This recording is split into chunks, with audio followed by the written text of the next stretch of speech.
बिस्मिल्लाहिर्रहमानिर्रहीम। अस्सलाम वालेकुम नाज़रीन, मैं हूं अशमत बलोच और आप देख रहे हैं अपना फेसबुक और यूट्यूब चैनल। नाज़रीन, पाकिस्तान तहरीक इंसाफ के चेयरमैन और साबिक वज़ीर आज़म इमरान खान की सिक्योरिटी अब वजारत दाखिला ने वापस ले ली है।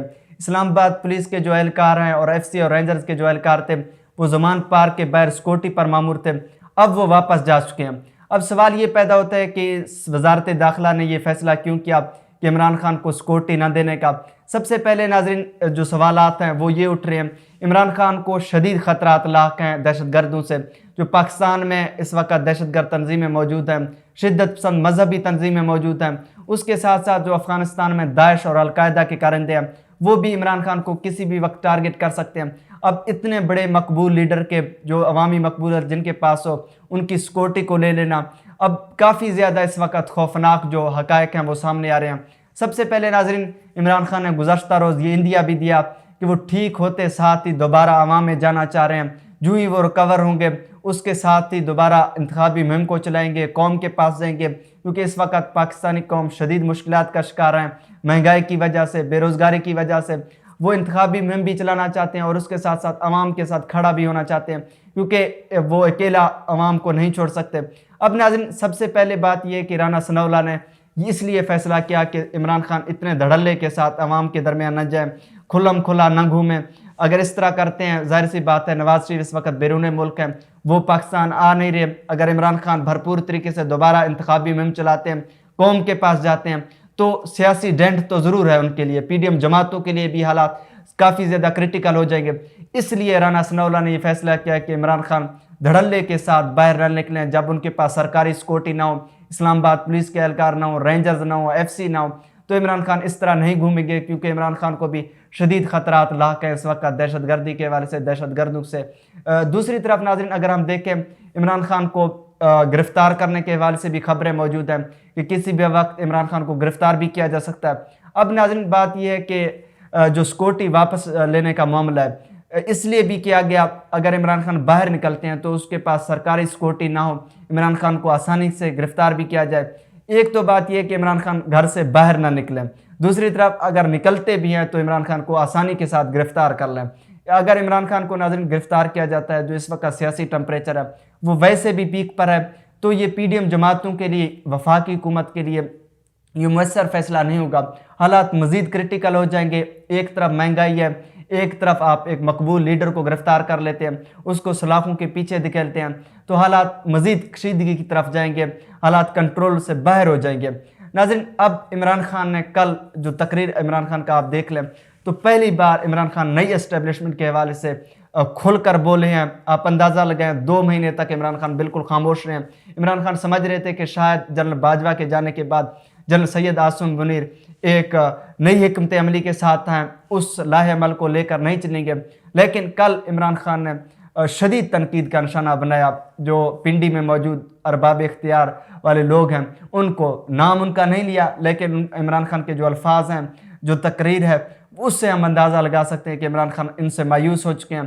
क्योंकि जिस तरह फवाद चौधरी को गिरफ़्तार किया गया और अदालतों में पेश करते रहे, उनके ऊपर कपड़ा डालकर, जैसे एक बहुत बड़े दहशतगर्द को अदालत में पेश किया जा रहा है, इस तरह के मामलात की वजह से अब इमरान खान समझ रहे हैं कि शायद जनरल सैयद आसिम मुनीर और उसके साथ साथ जो है नई एस्टेब्लिशमेंट है वो भी उसी तरह रोल प्ले कर रहे हैं। सबसे पहले नाज़रीन, इमरान खान का आप ये बयान देख लें। इमरान खान ने कहा कि जिन्होंने साजिश करके हुकूमत गिराई थी उन्होंने 8 माह में कुछ नहीं सीखा।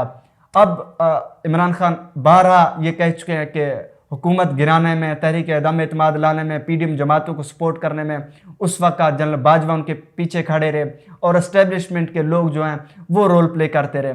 अब इमरान खान के मुताबिक जिन लोगों ने साजिश करके हमारी हुकूमत गिराई थी उनने 8 माह तक कुछ नहीं सीखा। उसके साथ साथ इमरान खान ने कहा कि ये लोग अपने फैसले पर नज़र सानी कर लेते, लेकिन नज़र सानी करने के बजाय ये दोबारा मज़ीद मुल्क को दलदल की तरफ धकेल रहे हैं। अब नाज़रीन, इस वक्त जो माशी सूरत हाल है, इमरान खान चाह रहे थे कि दोबारा इलेक्शन हो, साफ शफाफ इलेक्शन हो और जिसके पास जिसको भी अवाम सेलेक्ट करे वही दोबारा इक़्तिदार में आ जाए। لیکن اس وقت ہم کہہ سکتے ہیں کہ پی ڈی ایم جماعتیں کسی بھی صورت الیکشن کرانے کے لیے تیار نہیں ہیں۔ عمران خان نے پنجاب اسمبلی کو اس لیے تحلیل کیا، کے پی کے اسمبلی کو اس لیے تحلیل کیا کہ شاید عام انتخابات کی طرف بڑھیں گے، لیکن اس وقت عمران خان مایوس ہو چکے ہیں۔ عمران خان کو بارہ یہ کہتے بھی رہے ہیں کہ میں اپریل میں الیکشن دیکھ رہا ہوں، اسٹیبلشمنٹ موجود لوگ ان کو بھی اندازہ ہو گیا، وہ مزید کھینچا تانی نہیں چاہتے، وہ مزید پاکستان میں ہجانی کیفیت پیدا نہیں کرنا چاہتے، عام انتخابات ہو جائیں گے۔ لیکن اسمبلیاں تحلیل ہونے کے بعد اب عمران خان کو معلوم ہو رہا ہے کہ شاید انتخابات جس طرح پی ڈی ایم کا موقف ہے کہ انتخابات اپنے وقت پر ہوں گے، پہلے نہیں ہوں گے، قبل وقت انتخابات کے چانسز نہیں ہیں۔ اب عمران خان نے کہا کہ جو لوگ اپنے فیصلوں پر نظر ثانی کر لیتے ہیں لیکن نظر ثانی کرنے کی بجائے مزید ملک کو دلدل کی طرف دھکیل رہے ہیں۔ اس کے ساتھ ساتھ عمران خان نے کہا کہ میں نے مشرف کا مارشلہ بھی دیکھا، لوگوں نے بھی مشرف کا مارشلہ دیکھا، لیکن ایسے حالات ہم نے نہیں دیکھے جس طرح لوگوں کو ڈرایا جا رہا ہے، دھمکایا جا رہا ہے، ایف آئی آرز ہیں لوگوں کے اوپر، ہمارے کارکنوں کو زد و کوب کیا جا رہا ہے، یہ پہلی بار میں دیکھ رہا ہوں۔ اور اس کے ساتھ ساتھ عمران خان نے کہا جو لوگ کہہ رہے ہیں کہ جو لوگ اس وقت ملک کو جس طرف لے کے جا رہے ہیں یہ برداشت نہیں کریں گے، پھر یہ ہم ناقابل تلافی نقصان چکائیں گے اس چیز کا۔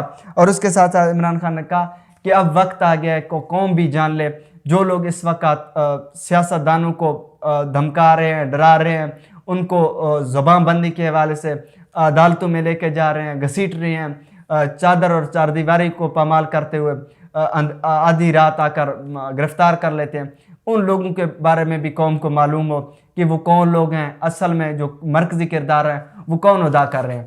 اب ناظرین، کل پہلی بار عمران خان نے اسٹیبلشمنٹ کو، جو نئی اسٹیبلشمنٹ ہے اس کو تنقید کا نشانہ بنایا۔ اس کے ساتھ ساتھ عمران خان نے کہا کہ آصف علی زرداری جو پاکستان پیپلز پارٹی کے شریک چیئرمین ہیں ان کا پہلی بار نام لیا۔ عمران خان نے کہا کہ آصف علی زرداری نے ایک دہشت گرد تنظیم کو پیسے دیے ہیں کہ آپ عمران خان کو راستے سے ہٹا دیں، عمران خان کو قتل کر دیں۔ اس حوالے سے عمران خان نے کہا کہ میں نے پہلے بھی خدشے کا اظہار کیا، 3 لوگوں کو عمران خان نے نام لیے، وزیر اعظم شہباز شریف، وزیر داخلہ رانا ثناء اللہ، اور اس کے ساتھ ساتھ میجر جنرل فیصل نصیر کا نام لیا جو وزیر آباد میں ان پر حملہ ہوا۔ اس حوالے سے بھی عمران خان نے کہا کہ ایک ویڈیو بیان جو ریکارڈ کر کے میں نے بیرون ملک بھیجا ہے، 4 لوگوں کے میں نے نام لیے ہیں۔ اب قوم کو معلوم ہے جو لوگ اس وقت کوششیں کر رہے ہیں کہ عمران خان کو کسی بھی طرح راستے سے ہٹا دیں، عمران خان کو قتل کر دیں، جس طرح آصف علی زرداری سندھ میں لوٹ مار کرتے رہے، کرپشن کرتے رہے، اسی کرپشن کے پیسے کو دہشت گرد تنظیموں کو دے کر اب مجھے راستے سے ہٹانا چاہ رہے ہیں۔ اب ناظرین، یہ پاکستان پیپلز پارٹی پر اور آصف علی زرداری پر ایک بہت بڑا الزام ہے جو کل عمران خان نے پہلی بار لگایا۔ اس سے پہلے عمران خان وزیر داخلہ، وزیر اعظم شہباز شریف، میجر جنرل فیصل نصیر اور جنرل باجوہ کا نام لیتے رہے۔ اب ناظرین، دیکھنا یہ ہے کہ اس حوالے سے آصف علی زرداری کا کیا موقف آتا ہے، پاکستان پیپلز پارٹی کے جو نمائندے ہیں وہ کیا موقف دیتے ہیں، اس کے لیے تھوڑا سا انتظار کرتے ہیں۔ انشاءاللہ ناظرین، نیکسٹ ولاگ میں مزید معلومات کے ساتھ، مزید اطلاعات کے ساتھ آپ کی خدمت میں حاضر ہوں گے۔ فی الوقت اجازت دیجیے، اذان کے بعد۔